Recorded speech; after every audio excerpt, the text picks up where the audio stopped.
Good day, fellow investors. I continue with my research, your suggestions on my research platform. You can check my research platform. You can also give a suggestion. I will likely take a look, as that's how I'm researching now. I'm happy to share most of what I do. I hope it will save some time or avoid mistakes or just giving you some extra input on some stocks. Here we will do about 10 US stocks that are very interesting, some of them. So let's start with about 10 stocks, and then we'll see, we'll put timestamps, and we'll see if there is anything interesting for you. Thermo Fisher, likely a great business, but the P ratio is 31. So anything could happen, good business, everything is doing well, but on such a valuation, I am betting that the market cap will remain high based on the good numbers from the last few years, but if those revert to the mean, the P ratio will also revert to the mean, and then we are in a ugly situation. Salesforce, covered it already. I think I have added my point there.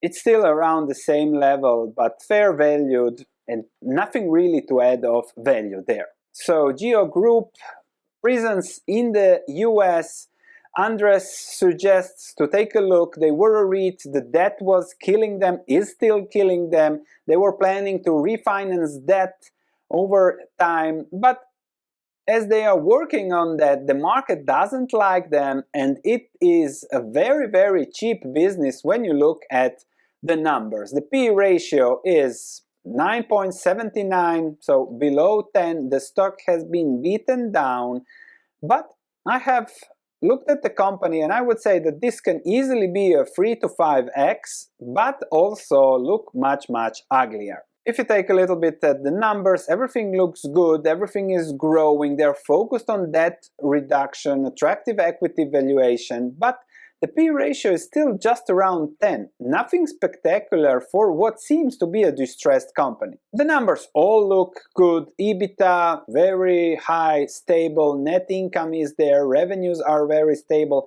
based on contracts, government deals, provider, a little bit diversifying globally, but the focus is on the US. They have these facilities owned, leased, but the key issue here is the total debt, net debt of 1.8 billion, which is a tricky situation, especially on the very low market capitalization. So this could go any way. They made an acquisition in the past, financed likely with debt, so therefore there is a lot of goodwill with buildings. I usually don't like to pay goodwill, so anything can happen here. Therefore, this was a highly requested stock for me to analyze over time, but many stocks that you require, I simply don't know. This could be a 3 to 5x if they deal with the debt, or it can get refinanced, they can dilute you, so it can look ugly for another time, even uglier and uglier if interest rates go higher and governments start cutting or doing whatever. So likely a positive over the very long term, but depends on the interest rate situation, debt refinancing, and when there is 1.8 billion of debt, the bondholders might say, okay, let's take this company over if the value is higher than 1.8 billion. Do you get me? So you are at the mercy of the bondholders. Are they focused on their money back, or they want some other values through their debt? Because 500 million of EBITDA is certainly worth 1.8 billion, and they already own it. The question is here, how are they going to restructure it, refinance it, who's going to be the owner at the end? And that's a game I don't like to play personally as an investor. You have to see how that fits you. Another company that I have no idea, PDFS Solutions, semicon company, so I don't think I can add value there, so that's normal. Now, Grupo Aeroportuario del Pacifico, we discussed owning an airport a while ago, looking at airports, that they certainly do have a moat, but the moat is provided by the government. So you have to also get a feeling about what the government might do, which is also a risk to watch.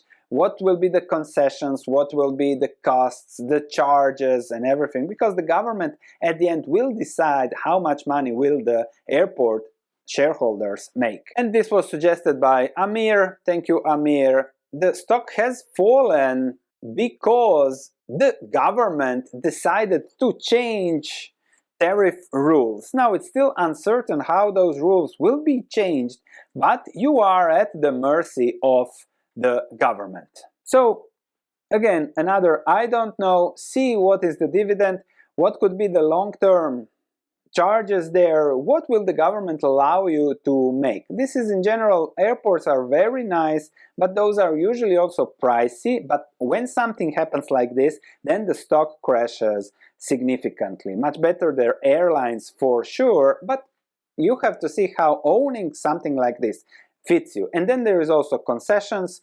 I think in Mexico those are till 2047 if I remember well, correct me if I'm wrong, but okay, airports, I don't know what the Mexican government will do in the next 5-10 years, who will win, how will that affect capital flows, taxes, dividends, charges.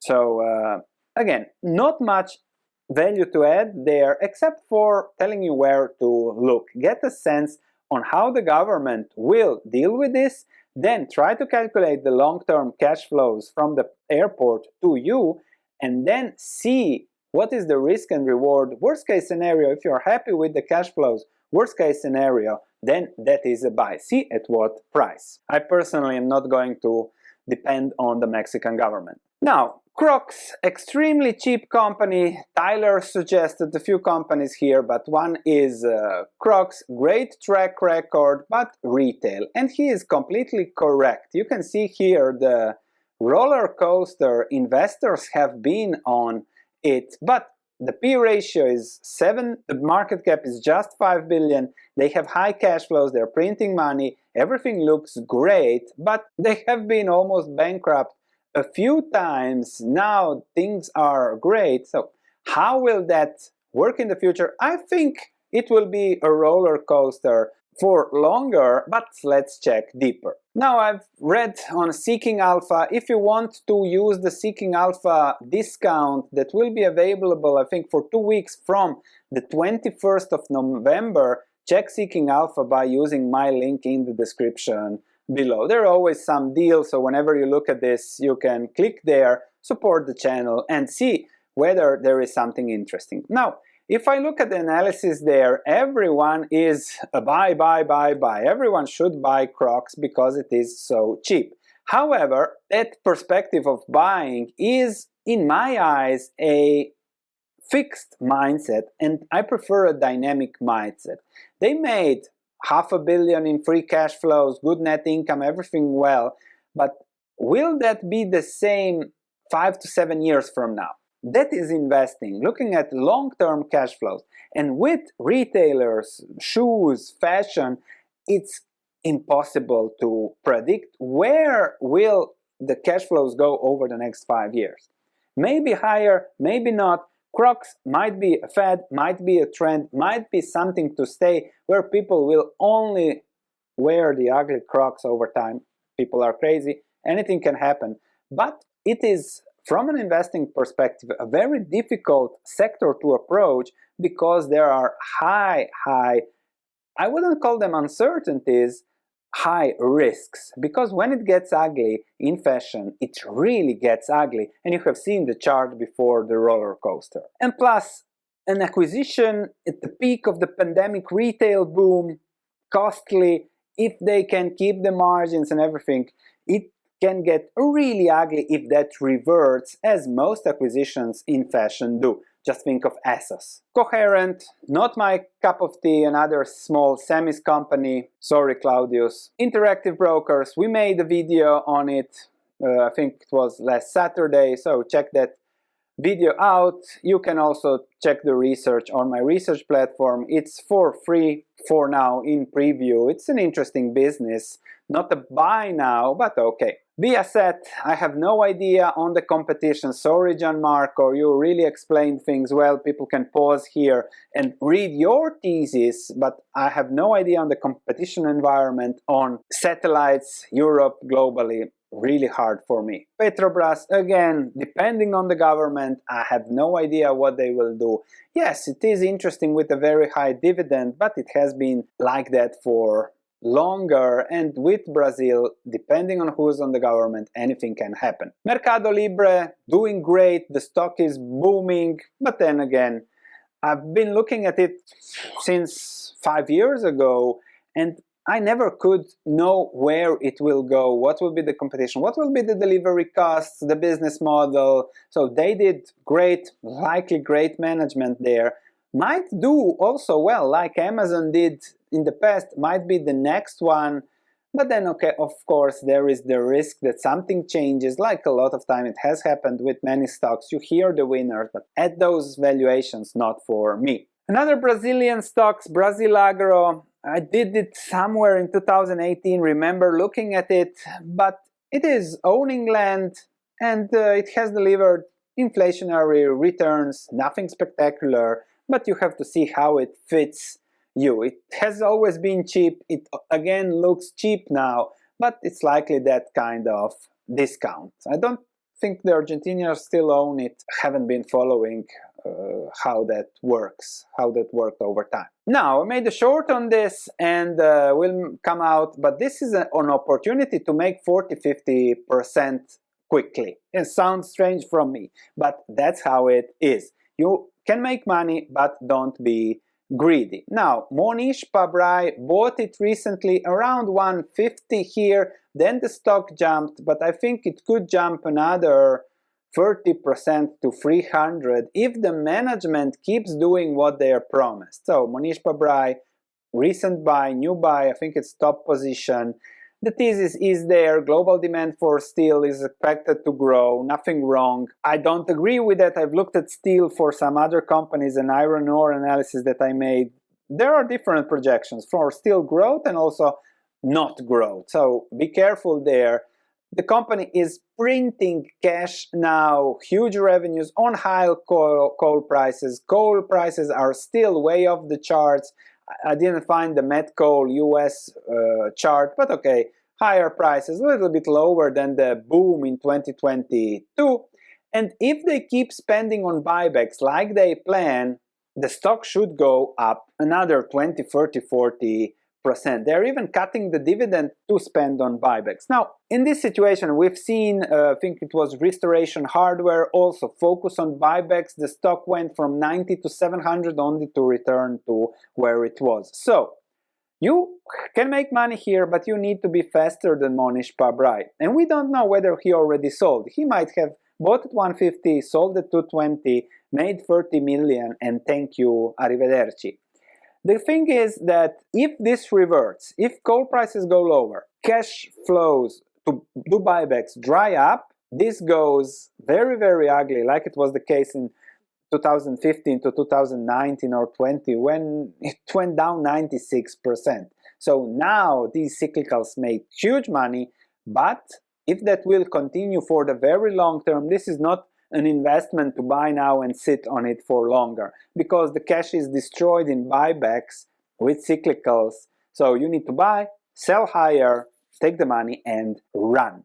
But if they spend another $500 million on buybacks, they should push the market cap a little bit higher. If Monish hasn't sold already, but I don't think he will tell us that. Similar situation with Consol Energy. Shai is interested in coal, but unfortunately there were some suggestions to look at coal in 2020, but I didn't see it, so that was my mistake. So a mistake of omission, and one of the biggest I made. So that was an opportunity. We bought Glencore. We made, I think, 4x on that trade 2020-2021. But yes, pure coal was maybe a little bit too risky because nobody could have seen what has happened. Consol Energy, great numbers, more repurchase focus, and if they keep repurchasing, the stock should go up. But just a philosophical point here, imagine you own 100% of this company. What would repurchases do? Nothing. No benefit at all. So when the focus is on pushing the stock price higher, it means that the business will suffer because of it in the long term. So they already know that the business in the long term is destroyed, so they try to push both companies, push the stock price higher, take the money, take the rewards, reap as much as they can while they're making a lot of money. And that's the nature of the business. Focus on shareholder buybacks, and that's it. The guidance there depends on prices. Lumen Technologies, I didn't analyze it at 10 billion, that was huge. I see it now at 1 billion. Again, no idea where it will go with higher interest rates, refinancing, and these are the situations. This is an example where something cheap like GEO, P ratio 10 was here, and now we are 90% down. So this is what can happen also to GEO, for example. They are here now, P ratio 10. I think around 30 it was a P ratio 10. Now we are 90% down, which is crazy. And the REITs, I will make a special report on my research platform on REITs, all the REITs, and then we'll see also whether there will be content for a video. It is an interest rate game. Thanks for watching. Check my research platform for the investments I'm investing in. I'll see you in the next video.